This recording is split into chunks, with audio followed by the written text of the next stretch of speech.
நான்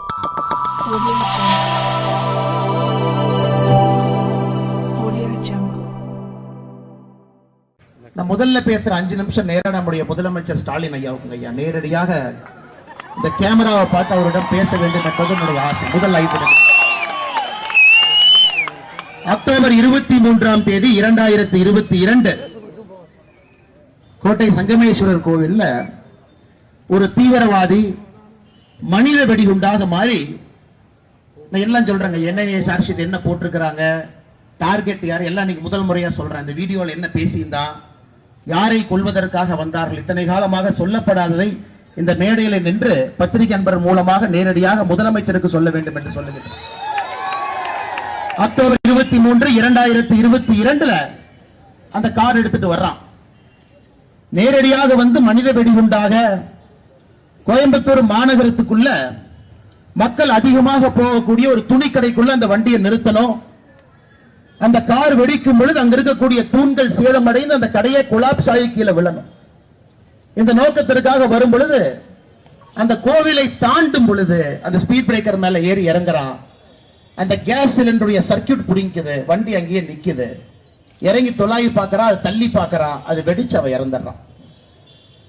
பாரதிய ஜனதா கட்சியினுடைய எல்லா தலைவர்கள், தொண்டர்கள், சங்கத்தினுடைய எல்லா நம்முடைய மூத்தவர்கள் எல்லோரும் சொன்னது இது மனித வெடிகுண்டு தாக்குதல். முதலமைச்சர் அவங்க சொன்னது என்னன்னா, இது வந்து சிலிண்டர் பிளாஸ்ட் அப்படின்னாரு.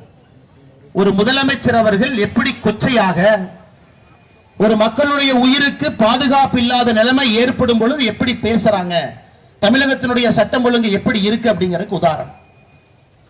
அதன் பிறகு நடந்தது எதுவுமே நமக்கு தெரியாது. அதை உங்களிடம் சொல்ல வேண்டும் என்பதற்காகத்தான் நான் பேசுறேன் ஐயா. இந்த திட்டத்தை எங்க தீட்டுறாங்கன்னா, பிப்ரவரி 7ஆம் தேதி 2022 சத்தியமங்கலம் காட்டுல உமர் ஃபரூக் அப்படிங்கிற தலைமையில 8 பேர் சேர்றாங்க சத்தியமங்கலம் காட்டுல.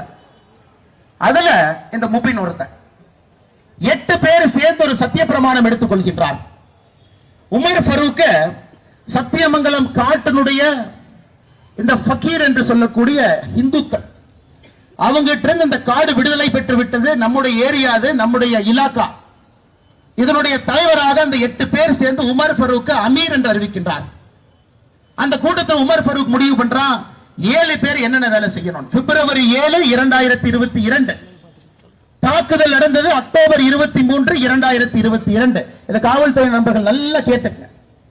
பிஜேபி காரர் ரோட்ல ஒரு ப்ரொடெஸ்ட் பண்ணும்போது நாயை துரத்துற மாதிரி துரத்துறீங்கல்ல.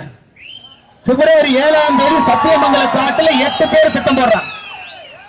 அதன் பிறகு உமர் ஃபரூக் இந்த முபீனை கொடுக்கிறான், இந்த தீவிரவாத தாக்குதல் தற்கொலை படையாக நடத்த வேண்டியது உன்னுடைய பொறுப்பு.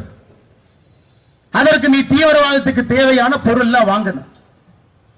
மார்ச் மாசத்துல 750 கிலோ அமோனியம் நைட்ரேட் வாங்குறாங்க. அதோட சல்பரை கலந்தீங்கன்னா, சார்கோல கலந்தீங்கன்னா அது வெடிப்பொருள். அமோனியம் நைட்ரேட்டை வாங்குறான்.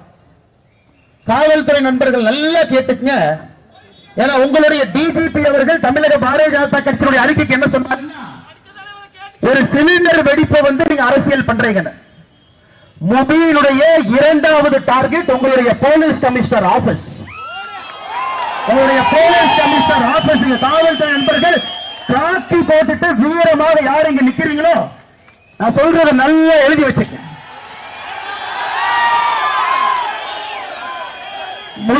முதல் அட்டாக் துணிக்கடை. 7 அட்டாக் எழுதி வைக்கிறான் பேப்பர்ல. 7 அட்டாக் பண்ணணும். 7 பேர் 7 அட்டாக் பண்ணணும். முபீன் முதல் நாள். 2வதாக வர்றது அன்னையிலிருந்து 6 நாள் கழிச்சு அக்டோபர் 23 6 நாள் கூட்டிங்க. உங்களுடைய காவல்துறை கமிஷனர் அலுவலகத்திற்கு அதே வண்டியை கொண்டு வந்து வெடிக்க வைக்கணும். காவல்துறை நீங்க என்ன சொன்னீங்க, இது வந்து சிலிண்டர் வெடிச்சிருச்சு. முதலமைச்சர் சொல்ற அப்படியே கிளி புள்ளை மாதிரி. ஃபர்ஸ்ட் நீங்க செத்து போயிருப்பீங்க சார், நாங்க செத்து இருக்க மாட்டோம். நாங்க 2வது. காவல்துறை உடையை போட்டுக்கொண்டு யார் கோயம்புத்தூர் மாநகரத்தில் காவல்துறை நின்று கொண்டிருக்கின்றீர்களோ, நீங்க அக்டோபர் 29ஆம் தேதி நீங்க பஸ்மம் ஆயிருப்பீங்க.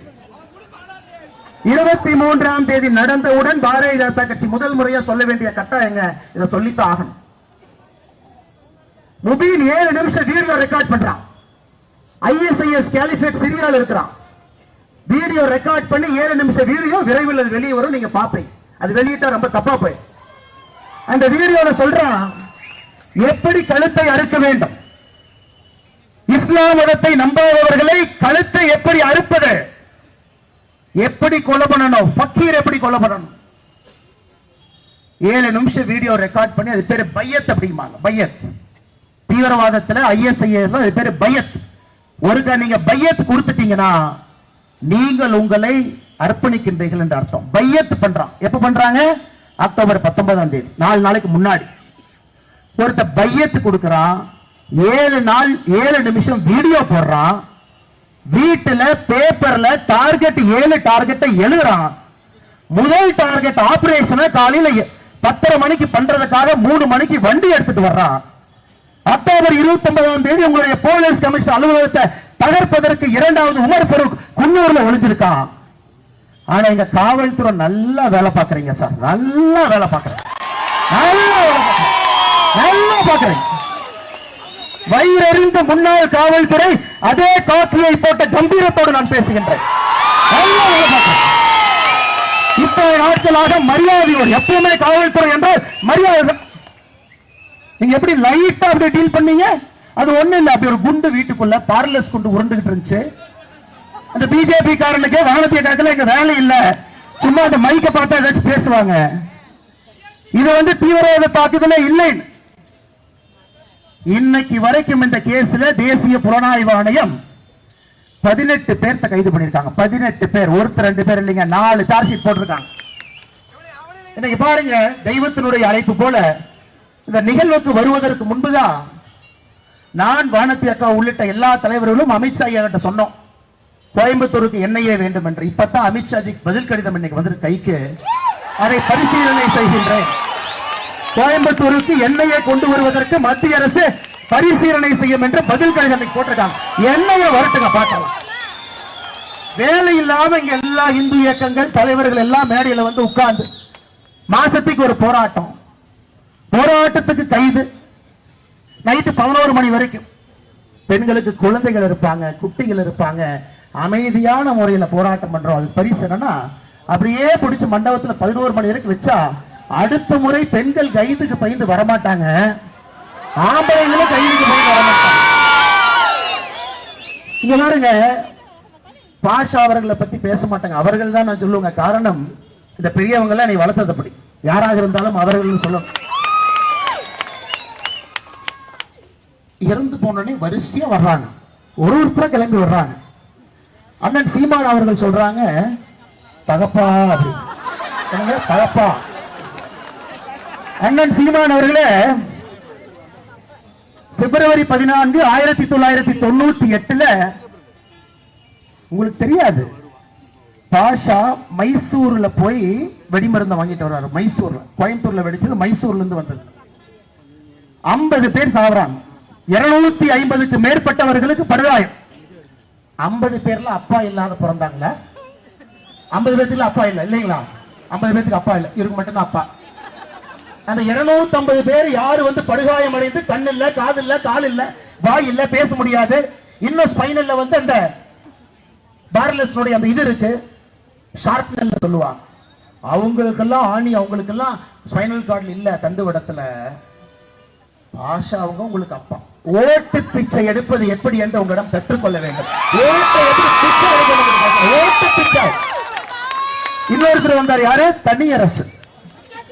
அண்ணே, நீங்க கோயம்புத்தூர் வந்ததுக்கு நாங்க என்ன பண்ணிருக்கோம்னா, உங்க கட்சி பேர் சொல்ற, நல்லா கேட்டுங்க, கொங்கு வெள்ளாளர் கவுண்டர் பேரவை, இதான் உங்க கட்சி. உங்க மாநில தலைவரை தூக்கிட்டு இங்க நிறுத்தி இருக்கோம், SP ராஜேந்திரன்.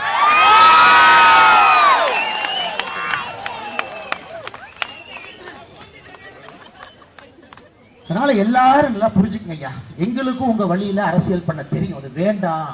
இயற்கையாக இந்த பாரதிய ஜனதா கட்சி வளர வேண்டும் என்று கொண்டு இருக்கின்றோம். திருமாவளவன் போடுறார், என்ன போடுறாருங்க? மாட்டியர், வீர வணக்கம், தியாகி. இதை விட மோசமாக ஓட்டு பிச்சை தமிழ்நாட்டில் யாருனாலும் எடுக்க முடியாது. உங்கள்கிட்ட தான் PhD கற்றுக்கணும். ஓட்டு பிச்சை எடுப்பதற்கு அப்படியே கிளம்பி கோயம்புத்தூருக்கு வர்றாங்க. நான் முதல்ல போய் நிக்கட்டுமா? அந்த பூதோட வண்டியில் ஏத்துற வரைக்கும் கேமராவை பார்த்து நான் பக்கத்தில் நிக்கட்டுமா? இல்ல நாமளும் நடந்து போவோமே, அதுல ஒரு 4 ஓட்டு வரும். நம்ம கரெக்டா நடந்து போய் அங்கேயும் நின்னா அதுல ஒரு 8 ஓட்டு வந்தா மொத்தம் 12 ஓட்டு நமக்கு வரும்பா. அதனால் இந்த அரசியல் கட்சி தலைவர்களுக்கெல்லாம் ஒன்னே ஒன்று சொல்லிக்கிறோங்க. கோயம்புத்தூர் மக்களே, நீங்கள் விழித்துக் கொள்ள வேண்டும்.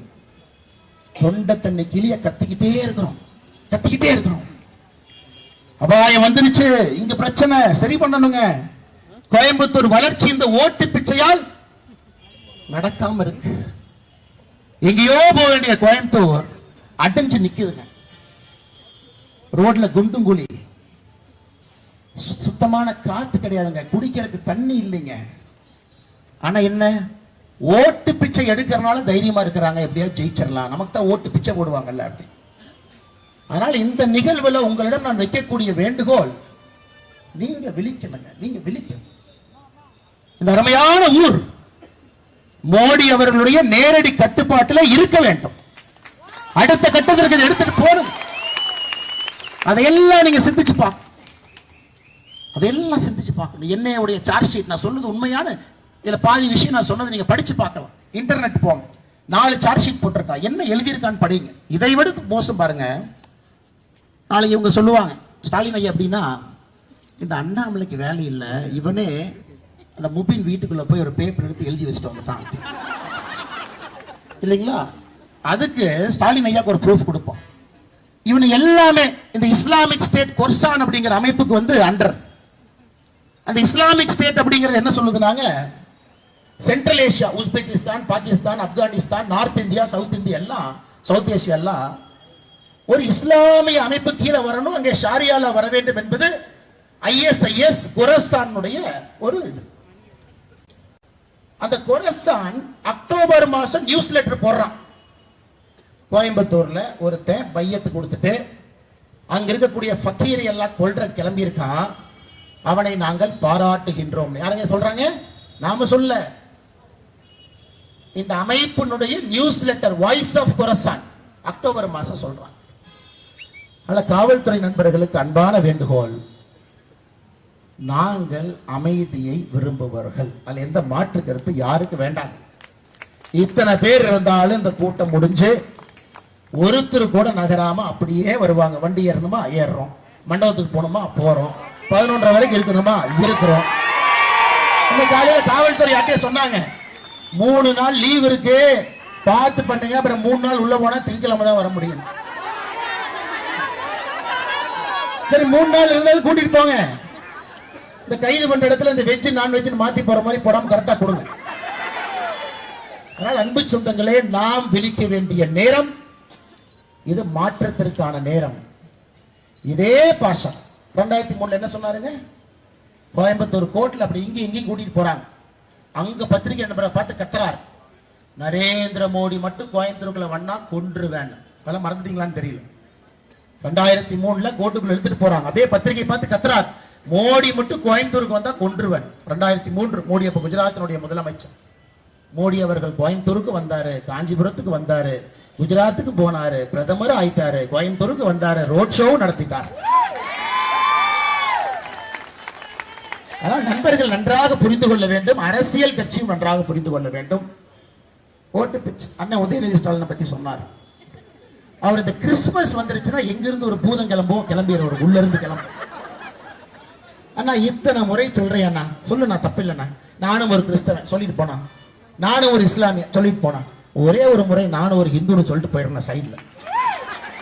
அதுக்கு வாய் வராது, அதற்கு சுத்தமா வாய் வராதுங்க. எதுக்கு சொல்லணும், பெருமை மிகுந்த அப்படின்னு அங்க வரும், இங்க வராது. இன்னைக்கு உண்மையால் நான் சொல்றேங்க, வயிறு சொல்றேன், இஸ்லாமிய சொந்தங்களும் கிறிஸ்தவ சொந்தங்களும் நீங்களும் பாதுகாப்பா இருக்கணும்னா இந்த ஓட்டு பிச்சை எடுக்கணும்னு வீட்டுல முதல்ல நீங்க அனுப்பு. மோடி ஐயா இந்த ரோட் ஷோ கோயம்புத்தூர்ல முடிச்சுட்டுங்க, கோயம்புத்தூர் குண்டு வெடிப்புல உயிரிழந்த 58 பேருக்கு அஞ்சலி செலுத்தினார். நல்லா கேட்டுங்க இஸ்லாமிய கிறிஸ்தவ சொந்தங்களே, இறந்து போன இஸ்லாமியர்களுக்கும் அஞ்சலி செலுத்தினார். நாங்க பாரதிய ஜனதா கட்சியோ, இங்க இருக்கக்கூடிய இயக்கமோ, சங்கமோ, ஆர்எஸ்எஸ்ஓ, இவங்க வந்து ஹிந்து, இவங்க வந்து கிறிஸ்டியன், இவங்க வந்து முஸ்லீம், மோடிஜி வந்து இவங்க எல்லாம் பண்ண மாட்டாங்க. பாருங்க, போட்டோ எடுத்து பாருங்க, பத்திரிகை நண்பர்கிட்ட கேளுங்க. எங்களை பொறுத்தவரை இந்தியர்கள் தமிழர்கள் தான் எங்க அடையாளங்க, வேற எதுவும் கிடையாது.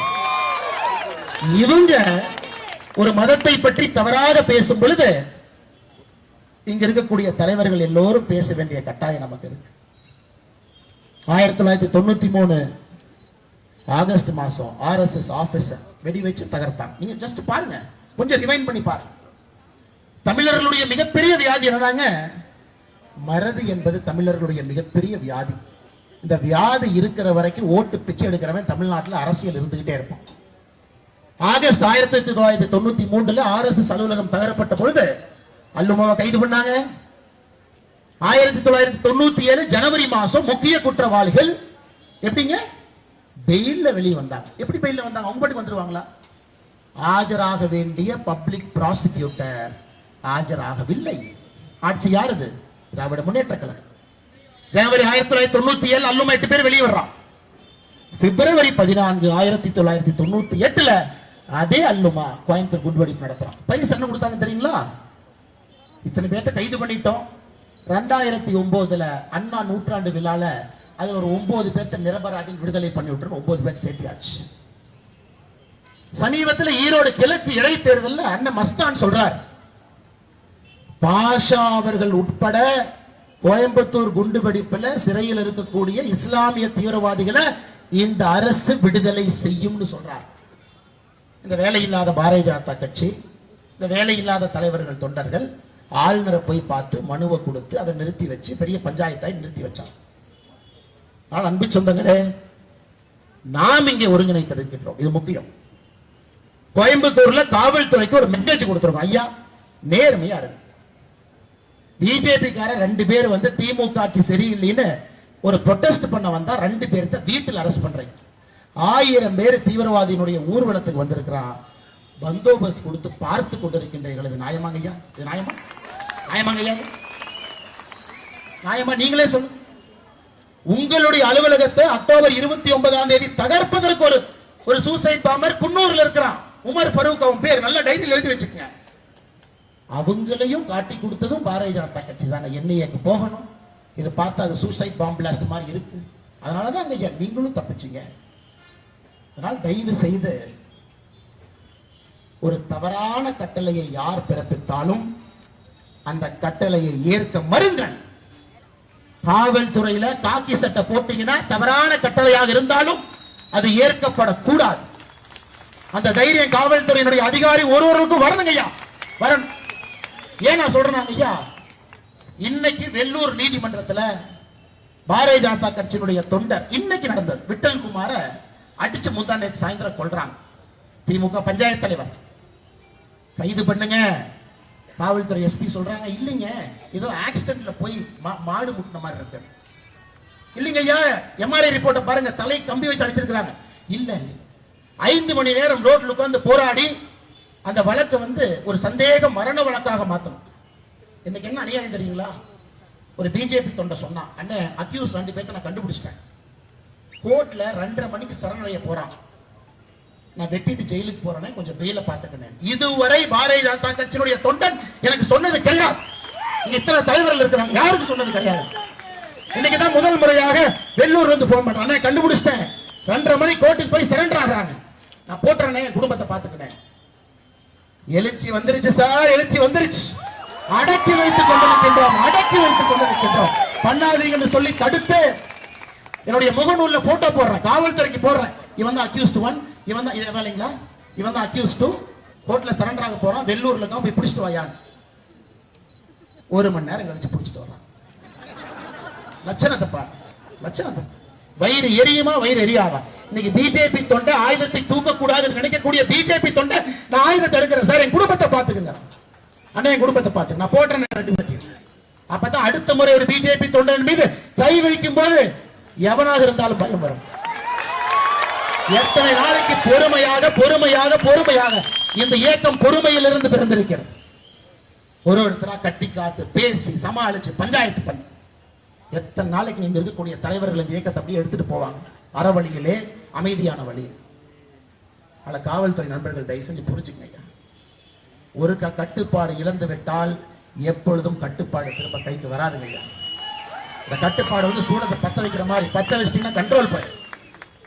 அதனால் இப்பவும் அமைதியா சொல்ற இடத்துக்கு வர்றோம், எங்க போகணும்னு சொல்றோம் போறோம், இங்க நில்லுங்கன்னு சொல்றோம் நிக்கிறோம், அது எல்லாம் கேட்கிறோம். இந்த கூட்டம் எல்லாம் ஒரு ஆள் ஒரு மனிதன் அரசாங்கத்தை எதிர்த்தோ காவல்துறை எதிர்த்தோ ஒருத்தர் குரல் கொடுக்க மாட்டான். அந்த மாதிரி கூட்டம், அந்த மாதிரி கூட்டம் இந்தியாவில் எங்கேயுமே நீங்க பார்க்க முடியாது. அந்த மாதிரி வரக்கூடிய கூட்டம். அதே மரியாதையை திரும்ப நீங்கள் கொடுக்க வேண்டும் என்பது என்னுடைய அன்பான வேண்டுகோள். அதே மரியாதை திரும்ப நீங்க கொடுக்க நேரமாகிக் கொண்டிருக்கிறது, பெண்கள் இருக்கு. அதனால் இந்த முக்கியமான அற்புதம் என்று சொல்வதை விட முக்கியமான இந்த கூட்டம் கோயம்புத்தூர் மக்களுடைய மனசாட்சியாக இந்த கூட்டம் நடந்து கொண்டிருக்கிறது. இங்க வந்திருக்கக்கூடிய எல்லாருக்கும் தெரியும், கைது பண்ணுவாங்க. நேத்து வரைக்கும் அண்ணே உக்கடமா தெரியல, அண்ணா இங்கேயா தெரியல, அண்ணா அங்கேயா தெரியல, அண்ணா வரும்போதே கைது பண்ணுவாங்களா தெரியல. காலையில KP ராமலிங்க அண்ணன் ராசிபுரத்துல வீடுங்க, இன்ஸ்பெக்டர் 8:30 மணிக்கு வந்தார். சார் உங்களை கைது பண்ண போறோம் வீட்டு சிறை. உடனே ராமலிங்கன் கேட்டார், எதுக்கு ராசிபுரத்துக்கு வந்திருக்கிறீங்க? ஆனா கோயம்புத்தூர்ல ஏதோ ஆர்ப்பாட்டத்துக்கு ஆளோட போறீங்கன்னு தகவல் சொல்லியிருக்காங்க, ஒயர்லெஸ்ல மெசேஜ் வந்திருக்குது, அப்படியே பிடிச்சி கோழி அமுத்துற மாதிரி அமுச்சு சொல்லியிருக்காங்க. இந்த வீராப்ப பிப்ரவரி 7ஆம் தேதி சத்தியமங்கலத்துல கூட்டம் போறத ஒட்டு கேட்டு கண்டுபிடிச்சிருந்தீங்கன்னா எதுக்குங்க இந்த கூட்டம் நடக்க போகுது, எதுக்குங்க பேச போறோம்?